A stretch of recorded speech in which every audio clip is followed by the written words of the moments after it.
Yes, sir.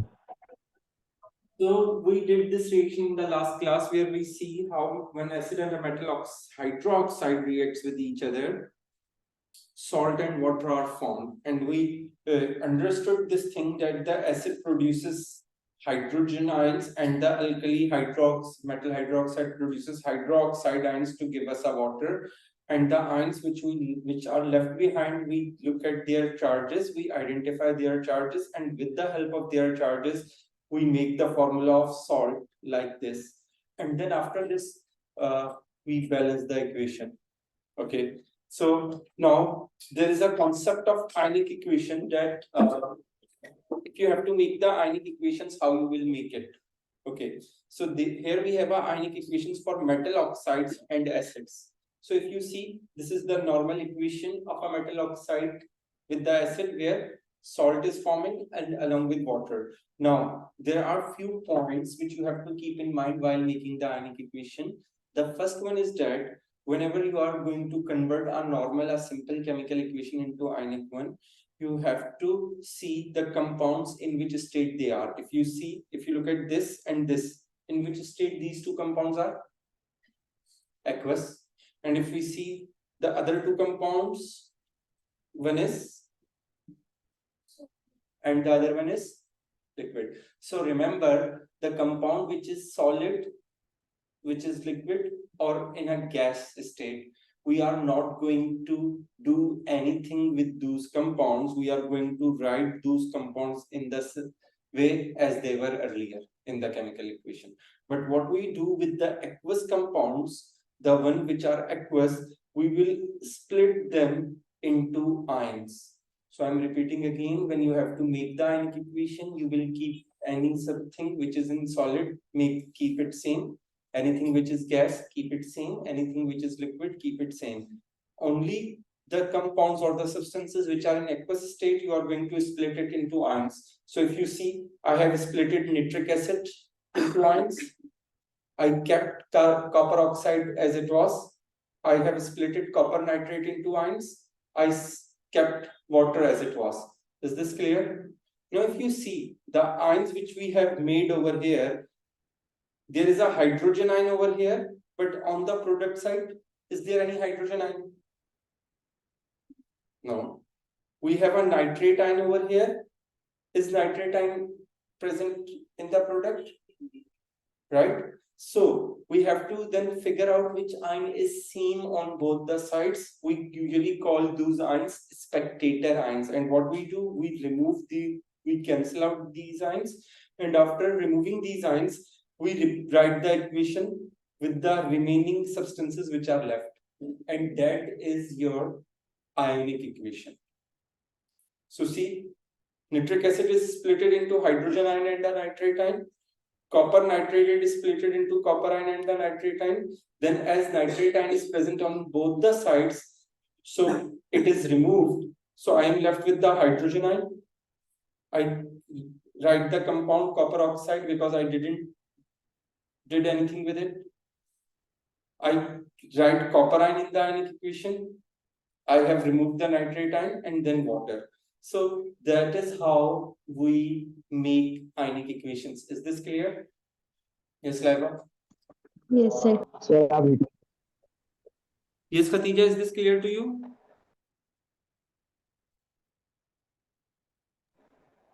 Yes, can you Sami? repeat this Yes, sir. again? What you want me to repeat? So can you please repeat this again? Which one? The Which equation thing? which you explained. The I'm ionic saying, equation. see, you have to look at the states of the substances in the equation. The one which is aqueous, you split it into ions like this. And the one which is solid or a liquid or a gas, they stay same, okay? Is this clear? Yes, Sami? Yes, sir. If we have an aqueous, we split it into the ions, and if there is a solid, liquid, or gas, we do not.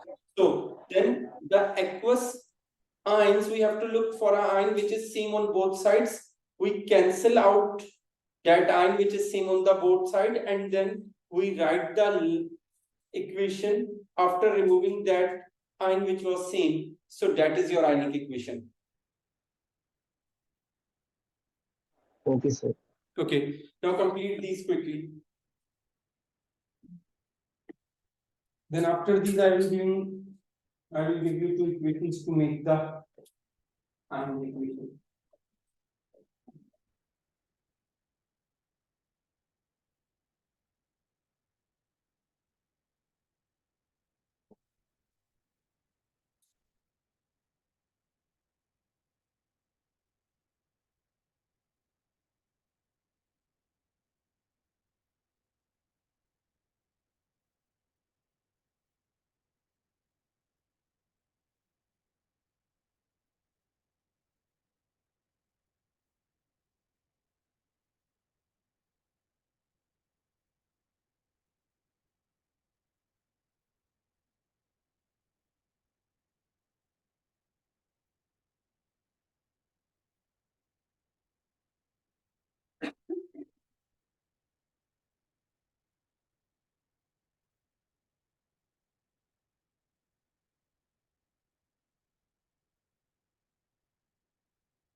Yes, when you guys are done with this one,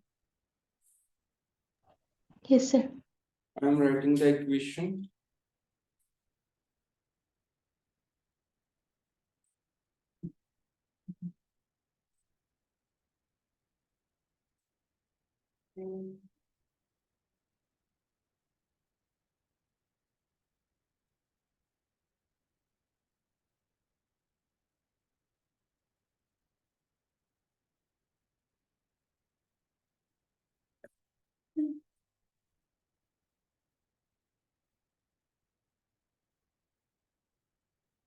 Now make the ionic equation for this equation.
Yes, Katri, are you done with the ionic equation? Yes, sir. Okay, can you share it with me? Okay. What about you guys? This Laika and Aisha? Done? And Sami, if you are done, you share it with me. Where is it signed? Okay, that is done. Okay, good. Yes, it is two negative and there is two positive. See, there are two hydrogens. And each hydrogen have a plus charge. So there are two, which means minus two or just minus. So if minus two, it is plus two. Okay, great.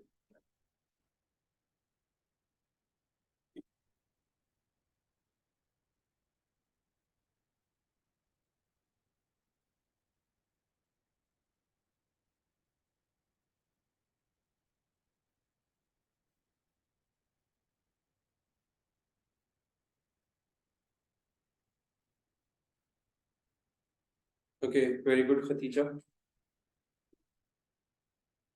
So, if we conclude the ionic equation, it will be two hydrogen ions as sulfate ion is the expected ion, so it is removed. Magnesium oxide stays same as it is solid, forming a magnesium ion in aqueous state as sulfate is removed, and then water. Yes, is this what you meant? Oh, it's uh, 。 . 。 。 。 。 。 。 。 。 。 。 。 . 。 。 . 。 。 . 。 。 . 。 。 . 。 。 。 。 。 。 。 。 。 。 。 。 . 。 。 。 。 。 . 。 。 . 。 。 . 。 。 . Yes, sir.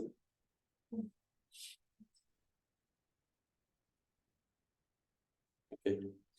Now we have now the ionic equation for acid and alkali. Alkali are usually metal hydroxide. So remember, whenever the oxide is water soluble, and if we use it in aqueous state, it always become hydroxide. It doesn't stay oxide anymore. So if there is an acid is always in its aqueous state, and there is an alkali is also in its aqueous state. So when an acid and an alkali reacts, the ionic equation is same. It doesn't matter what the acid is or what the alkali is. The ionic equation is going to be this only: a hydrogen ion joining, reacting with the hydroxide ion, forming water, because every acid have a hydrogen ion common in it, and the negative ion would be changed. So negative ion stays aqueous, so it is cancelled out, and from the alkali, the hydroxide ion remains the same, and the positive ion is changed, and that positive ion stays aqueous, so it is also cancelled out. So we always left with the hydrogen ion and hydroxide ion forming water, because these ions are always cancelled out when we react acid and alkali. So whether it is a sulfuric acid, nitric acid, hydrochloric acid, phosphoric acid, it always provides you this hydrogen ion. And then whether it's a sodium hydroxide, potassium hydroxide, barium hydroxide, or any alkali in aqueous state, it is going to provide you the hydroxide ion, and they both forms water. Okay, so you have to remember this thing, that if there is an acid and an alkali, which means a hydroxide in aqueous state, then there is only one ionic equation for a reaction. Okay, so complete this, then we will discuss about titration. And this reaction is called neutralization, where acid and alkali reacts to form salt and water.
Yes, done.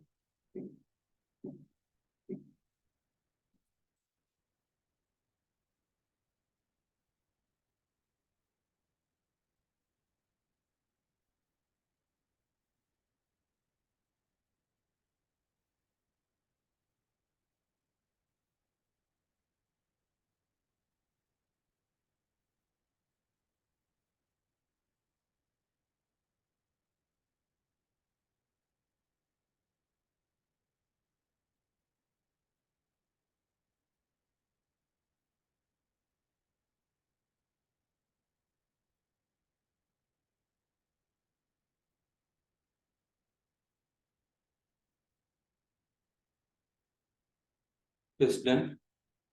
Yes, Abdusami and Khatija, are you guys done? Yes, sir. Okay. Now we have a neutralization reaction. Neutralization basically a technique or a method by which we can perform titration is a method or a technique by which we perform neutralization reaction. Okay. So in titration, what we do, usually if we see the acid and base both are colorless, so we are not able to identify when the reaction will complete. So that's why we use indicator. Indicators are what which changes the color when the reaction is completed, and they show different color when they are added in acid, and they show different color when they are added in alkali as well. So see, if we talk about litmus, it shows a red color in acid and a blue color in alkali. So we mix the indicator with the acid and then add the alkali afterwards. So as the color changes, it indicates that the reaction is completed. So that is called titration. We are going to discuss the whole method of the titration in the preparation of salts. So you have to remember the color of these three, at least these three indicators are important to you for your exam. And phenolphthalein I have written over there because till last year phenolphthalein is the part of the syllabus, so when you guys are doing the past paper you are going to see frequently phenolphthalein over there.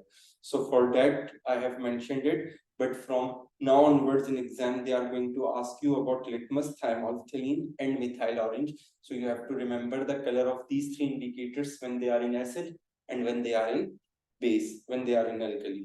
Okay, complete this.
Ms. Khatija, are you done?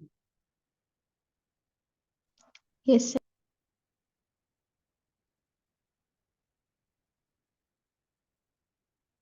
Ms. Aisha? Okay.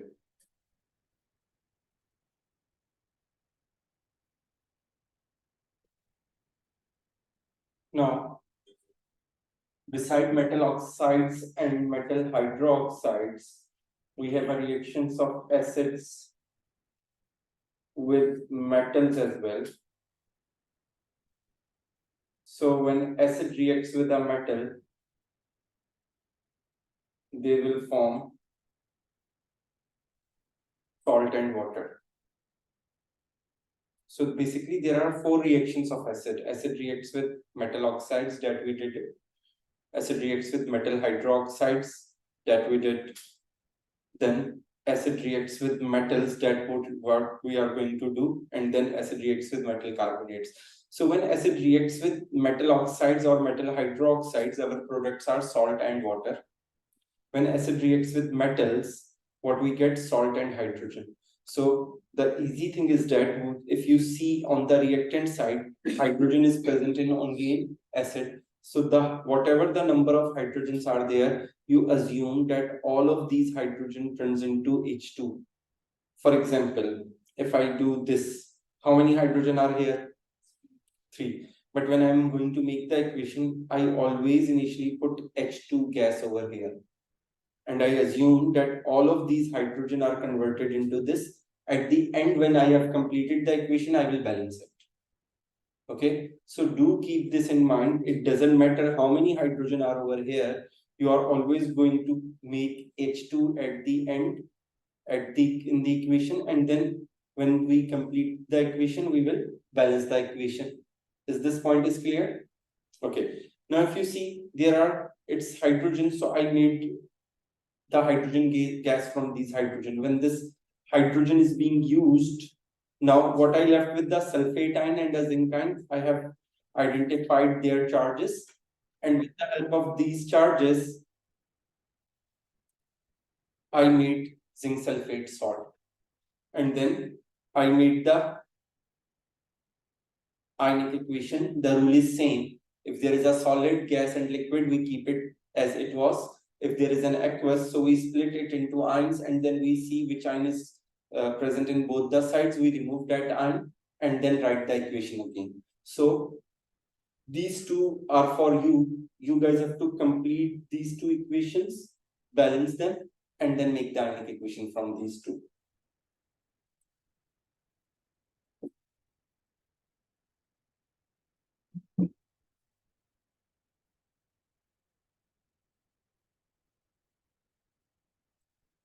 Ms. Laiba, do you have any confusion?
Irreversibly problem dependence.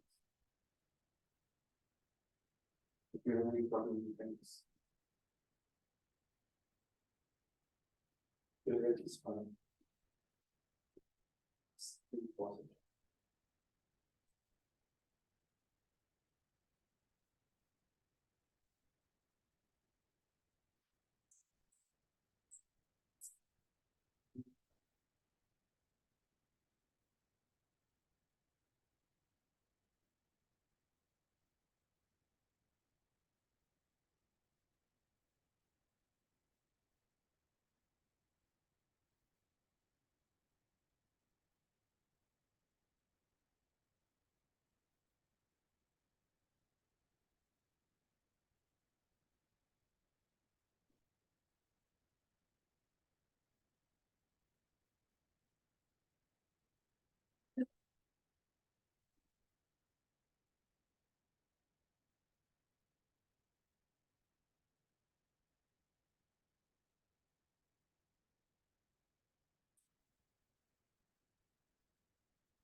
Where is H3?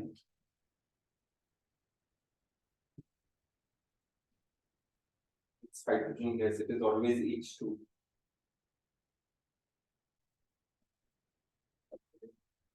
Magnesium one is fine. Yeah.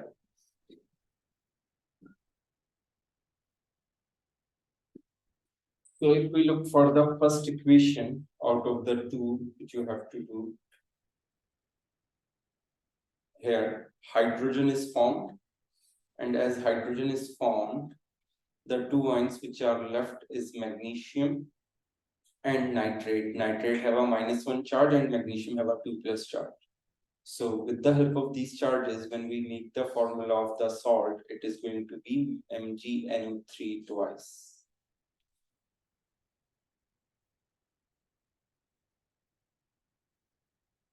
So if you go for the balancing, there are two hydrogens over here and there is one hydrogen over here. So I will put a 2 over here, which makes it 2 hydrogen and which also make 2 nitrogen, and there 2 nitrates are there, 2 hydrogen are there. So by placing 2 before HNO3 or a nitric acid, equation is balanced. Now if you want to make the ionic equation as discussed earlier, in ionic equation we just remove the ion from the aqueous state, which is same on both sides. So if you see, nitrate is aqueous and nitrate is aqueous here as well. So it means we have to remove this nitrate ion when we are making the ionic equation. So when I make the ionic equation, it will become 2H positive and nitrate is removed. Mg stays same. Then in magnesium nitrate, its magnesium ion is there, and as nitrate ion is removed, and then H2 gas. Now complete the next equation.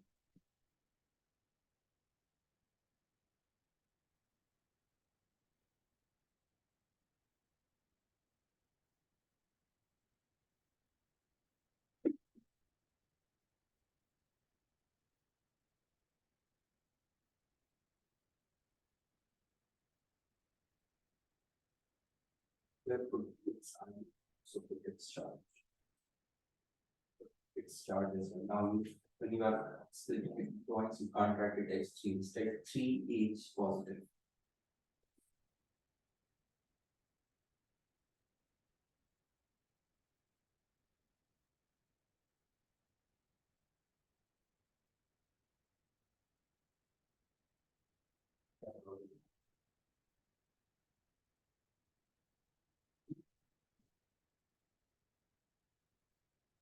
we have to do the same thing. See, that is common, so make that. And if it is made, so it means these all are considered to this place their charges and make the formula of the salt. It is going to be +2, and as there are 3 hydrogens, so PO4 is going to have this charge.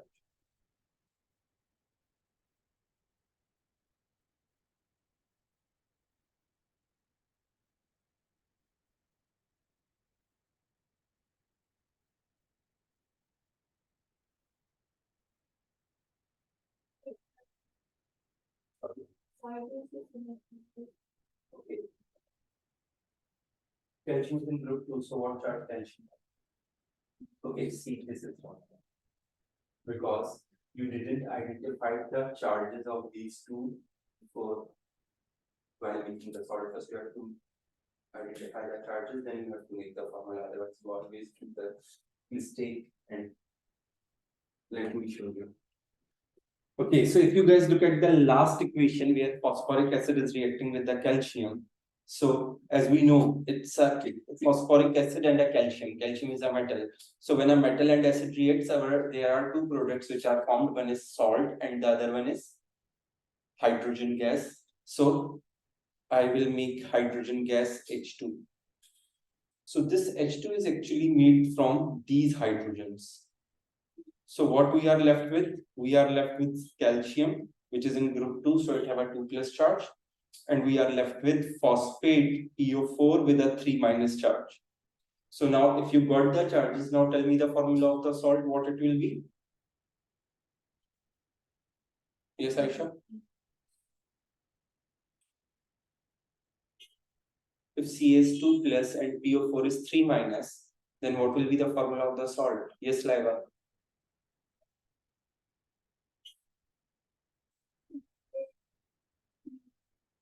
PA? No, we just move the value of the charge to the subscript of the opposite ions. So I will write 3 here, and then PO4. In PO4 is a 1 element or 2 elements? 1.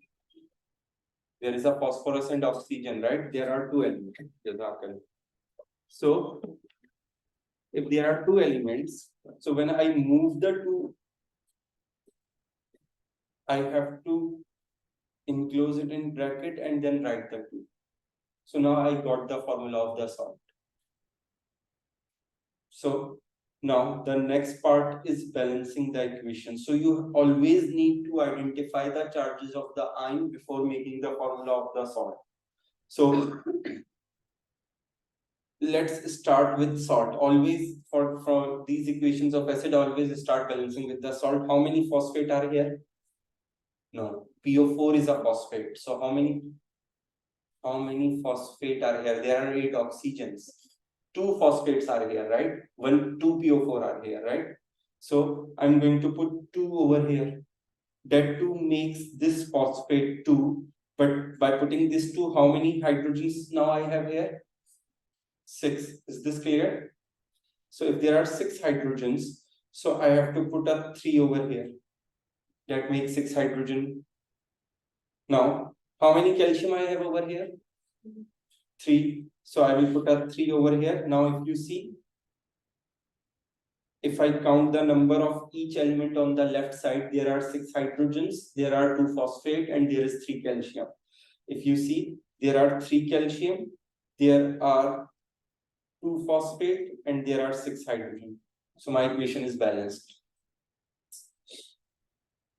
Okay. Now after this, yes, Aisha, Usman, Ghani, and Khatija, is this clear? Yes, sir. Now, if you see, if you look at the equation, this is aqueous and this is aqueous. In both the aqueous substances, okay, so it means I can write calcium as it is because it's a solid, so there is nothing to do with it. And I can write hydrogen as it is because it is a gas, so nothing to do with it. Now just left with the aqueous. So if you look at both the compounds which are in an aqueous state, which ion is common in both? In both the aqueous states, Phosphate. phosphate PO4. So it means in my ionic equation, I have to remove the PO4 ion and then write the rest of the equation. So if I remove this PO4 from here, then I'm left with the H positive ions. Okay. And here I am left with the calcium ions. Now I have to balance the equation. So you can balance it that way. How many hydrogens in total I have over here? 6, right? So I'm going to put a 6 over here. How many calcium? 3. So I will put a 3 over here. 3 calcium and 6 hydrogen. So that is how we balance the equation. Is this clear now? Or if you see, there is 6, 3, 3 and 3. So the simplest number by which it is balanced is going to be 2 only, because 6, 3, 3, 3, if you simplify it, you will get 2, 1, 1, 1. Okay. I have balanced it. It's 6, it was 3, it was 3, it was 3. If you simplify these, 3 times 2 is 6 and 3 times 1 is 3. Okay. So the simplest balancing will be just putting the 2 before H positive, the whole equation is balanced. Is this clear now? Okay. Now, for these reactions, there is a general equation. There are general observations, because if you see, there is a solid. So when we put a solid in the metal, the products, there is a one product which is aqueous and the other is gas. So solid disappear. As the gas is forming in the solution, so you are going to observe the bubbles of a colorless gas, and the reaction is exothermic. It releases the heat, so the container becomes warmer. So these are the 3 observations. When you put any metal in any acid, you are going to observe these. For bubbles of colorless gas, the examiner normally ask you to identify the gas, and examiner ask you to for the test. So you have to remember the test for a hydrogen gas. The test is you have to introduce a lighted splint and a pop sound will produce. Okay, and then there is another equation of a metal with the acid forming salt and hydrogen. Complete this and then we will be done for today.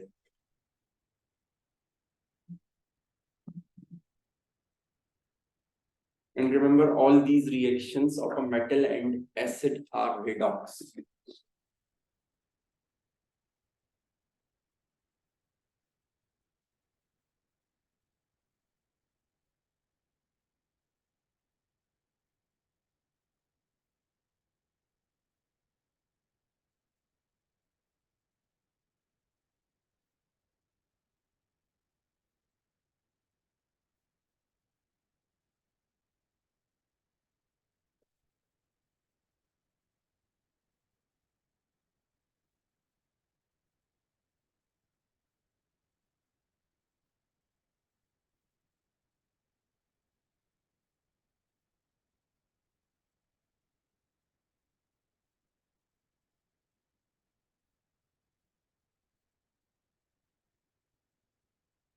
You guys finish, you can leave for the join.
Sir? Yes, Khatija and Aisha, are you guys done? Yes, sir. Sir, I have a question. Yes, sure. Sir, precipitate का means solid होता है? Yes, precipitate means solid, but specifically when two liquids, two solution are mixed and a solid is formed, that solid is we call precipitate. Sir अगर इसकी आयनिक equation बनाई जाए तो फिर तो जैसे इक्वेशन होगी आयनिक इक्वेशन भी वैसी ही बन जाएगी. No, because when a precipitate is formed, there are two compounds always formed. One is aqueous and one is solid. So the ions which are initially aqueous are also aqueous. So it is actually more like the ionic equation of this one, like this. In that you are going to see two ions in the reactant side and one solid in the product. That will be their ionic equation for the precipitation. We are going to discuss it when we start salt preparation. Okay, sir. Okay. Okay, take care everyone. Allah Allah Hafiz. Hafiz.